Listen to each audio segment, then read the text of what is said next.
Let's talk about company culture, but not in the way you're used to. Forget the trust falls and the forced fun.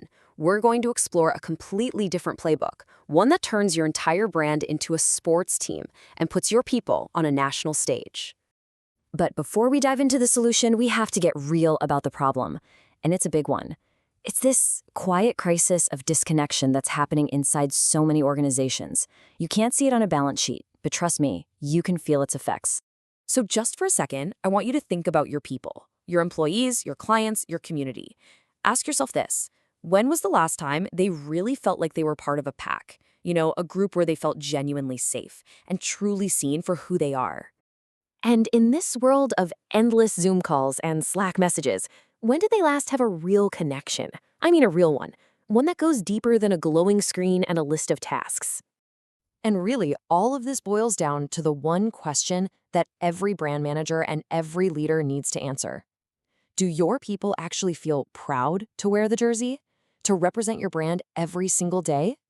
If you think that's a soft question, check out this number. A recent study found that 68% of employees would leave their job for a competitor for the exact same salary. 68%.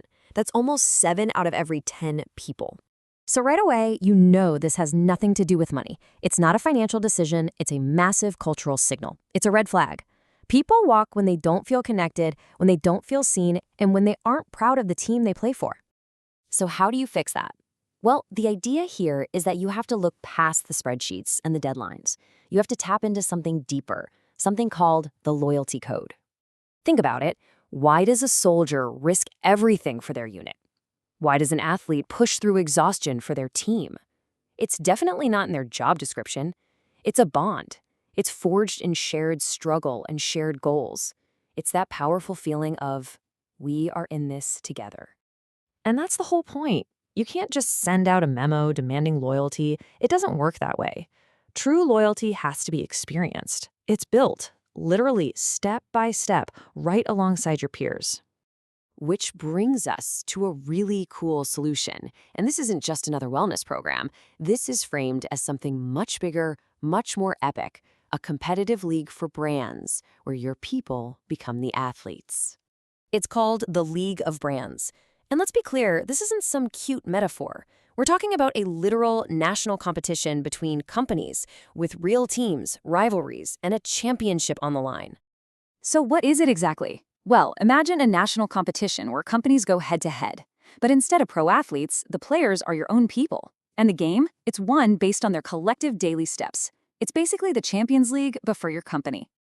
Okay, so that sounds great, but how does it actually work? Let's get into the nitty-gritty. The whole platform is designed to be incredibly simple to get going. It's really just 4 easy steps. 1, you register your brand. 2, you create your team, and it can be any size, big or small. 3, everybody on the team downloads the Sportin app. And 4, that's it. From that moment on, every single step they take counts towards your brand's score. And the app isn't just a boring step tracker. It's designed to feel like you're following a professional sports season. We're talking real-time league tables, live standings, and even direct head-to-head matches against other companies.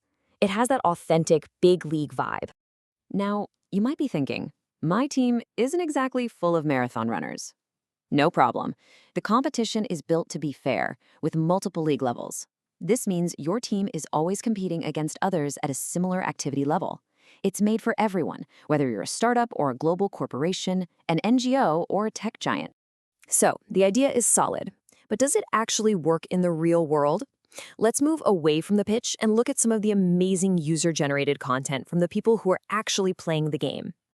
Take a look at this post from a team. They said that what they loved the most wasn't even winning, it was the people. It was the conversations and the connections that happened when job titles just faded away. That's organic culture right there. Or how about this one? This participant wrote that the competition united us incredibly much, and this was just a small team of 5 people. That shows you the kind of deep engagement this can spark. And I absolutely love this quote from another player. They said, look at it as a real investment in your people, with unique emotions. That just hits the nail on the head. It's not an expense, it's an investment in the human side of your brand. So when you boil it all down, what's the real return? You're giving your people a reason to feel like they truly belong. You're giving them a shared goal that has nothing to do with Q3 targets. You're giving them genuine pride in the brand they represent. And you're giving them energy, not just more work. And the investment for all of this? It breaks down to $490 per person per month. But the return? Well, that's something you can't put a price on.